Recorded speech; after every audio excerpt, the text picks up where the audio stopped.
तरक्की खासकर जो डेवलपमेंट है उसको बहुत तेज़ी से आगे बढ़ाएंगे। तो ये उम्मीद है न सिर्फ मेरी, पूरे लद्दाख के आवाम का उम्मीद है कि ऑनरेबल एलजी साहब जो नए आए हैं वो लद्दाख के सब तबके को साथ लेके लद्दाख को आगे ले जाएंगे।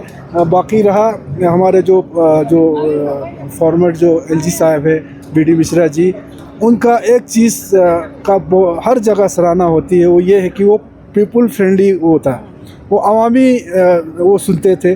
तो ये इस नए एलजी से भी मैं उम्मीद रखता हूँ, चूँकि कहीं ना कहीं लद्दाख के आवाम को एक चीज़ ये है कि यहाँ पे डेमोक्रेसी जो है वो ख़त्म हो गया कहीं ना कहीं। तो उस चीज़ को पूर्ण करते हुए एलजी साहब का से यही उम्मीद है कि ख़ास कर गरीब तबके लोग जो है आवाम है उनकी सुनवाई हो, उनके शाना बशाना चल के जो है वो काम करें। शुक्रिया, थैंक यू।